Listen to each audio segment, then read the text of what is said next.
We're, of course, live in Davos, Switzerland at the World Economic Forum 2026.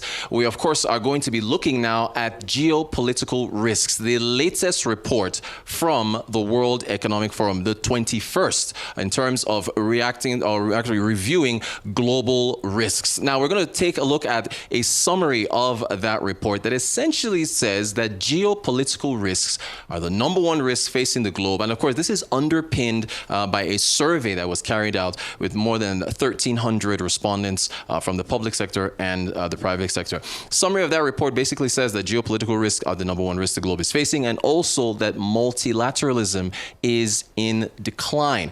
Let's quickly take a look at the top 10. We're going to look at the top 5 first, and then 6 through 10. So very quickly, geoeconomic confrontation, states basically in armed conflict with each other. You've got extreme weather events, societal polarization, misinformation, and disinformation. That's your top 5. Going through 6 through 10, economic downturn, erosion of human rights, adverse outcomes of AI, cyber security and cyber insecurity rather, and inequality. Now, we're also going to take a look at a quote from one of the authors of the report, Mark Elsner, who, of course, is the head of Global Risk Initiative at the World Economic Forum. And he said the world has changed profoundly over the last 20 years and will continue to do so in an unpredictable way. Mark, it's great to have you. Thank you so much for joining us on the Global Business Report. So looking at that quote, what do you think has been the triggers for this change over the last 20 years in the world? Well, thank you very much for having me, first of all. So when we look back over the last 20 years, we see that all the categories of risks that we've been following have become increasingly interdependent with each other. So 20 years ago, perhaps, you were looking at environmental risks on one side, technological risks on another, geopolitical risks, perhaps not that related to either of those categories. And now, what has changed, and particularly over the last year, is this interconnectivity. So risks feed off each other, they compound each other. You can't just deal with one risk at a time anymore, like perhaps you were able to a few years ago. So this is manifesting, across the world, and I think is perhaps what I would say is, the key difference that we've experienced monitoring these risks over the last several years. Now, you also said that they're becoming more unpredictable. Can you talk about the unpredictable nature of it, why that is? Yeah, well, risks by their very nature, it is always unpredictable whether or not they will occur. Right. What we try to do in the risk report is look at scenarios and ask what could happen if they do occur.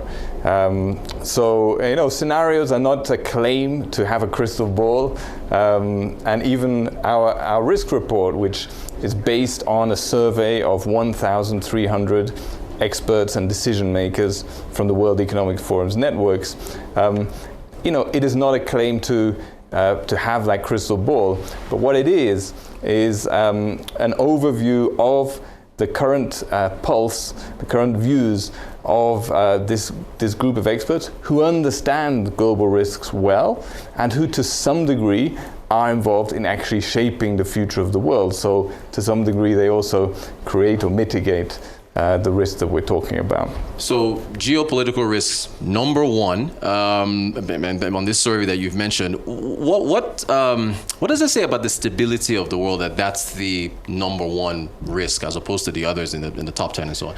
Yeah, well, you're right to point that out because it is a concern that geopolitical risks, and I should point out there are 2 in the top 5. So there's geoeconomic risks right at the top, and then state-based armed conflict, which, as you said, last year was number 1. This year is number 5 in the 2-year time horizon. So that we both classify them both as geopolitical risks. And when we ask our respondents, what their feelings are, about their perspectives are on the overall global outlook, and we ask, essentially, do they think it's turbulent or stormy? That's one of the options, and then there's several options that are less severe. And it turns out that 50% over the 2-year time horizon suggests that the global outlook over the next 2 years is going to be stormy or turbulent. So half of all respondents pick the 2 most severe categories.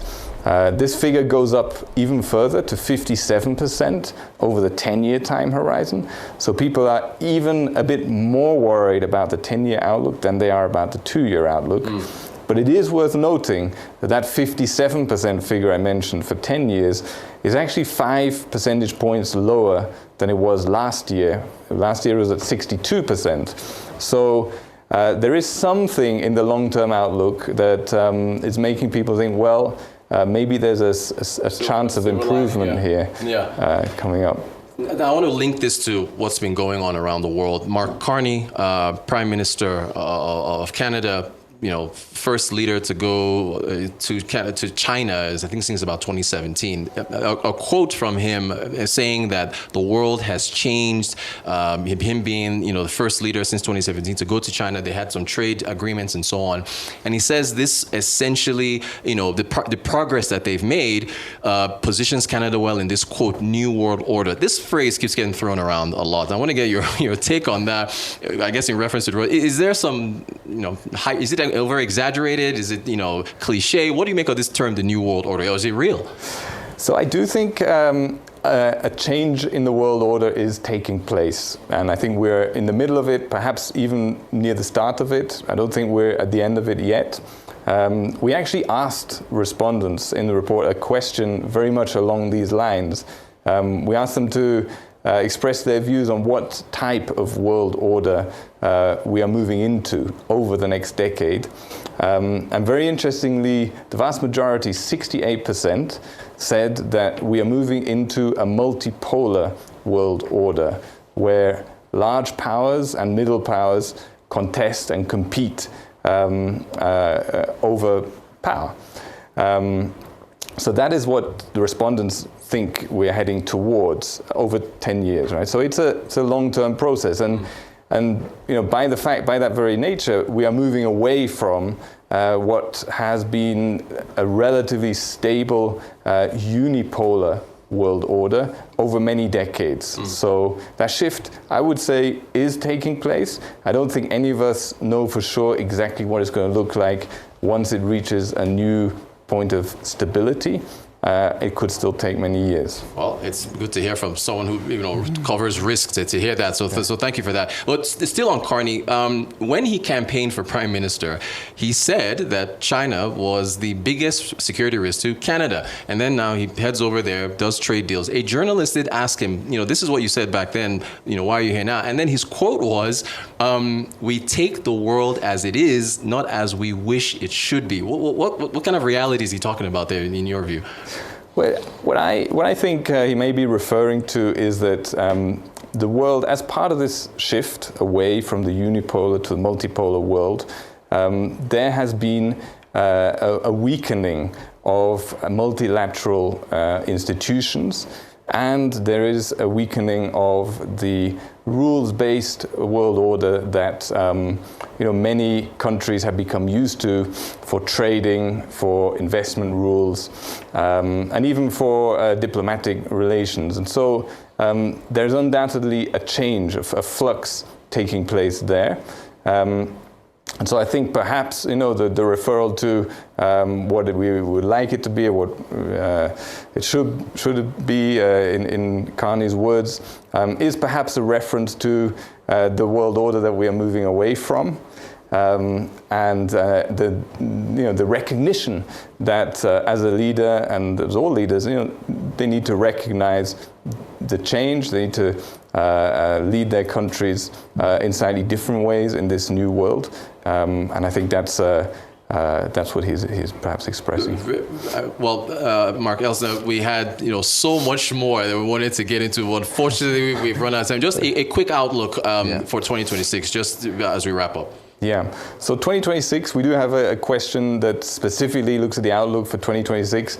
Geoeconomic confrontation is top, state-based armed conflict is second. Below that, we haven't mentioned too much misinformation and disinformation, societal polarization. These are interconnected risks that have been playing out together and continue to play out as technology advances. We see a lot of polarized societies in the world. And unfortunately, it seems for now we are in this somewhat vicious circle of societal polarization and misinformation, disinformation, feeding off each other and leading to less trust among citizens, sometimes less trust between citizens and their governments as well. So there's certainly reason to be concerned, as we outline in our report. This report it's a reality check. It's 21st edition. We thank you so much for joining us to give us insights, and encourage all our viewers and everyone to download it and read, because it does give a lot of information to to look forward to with respect to where the world is now. Mark Elsner, head of Risk Initiative at the World Economic Forum. Thank you for joining us on the Global Business Report.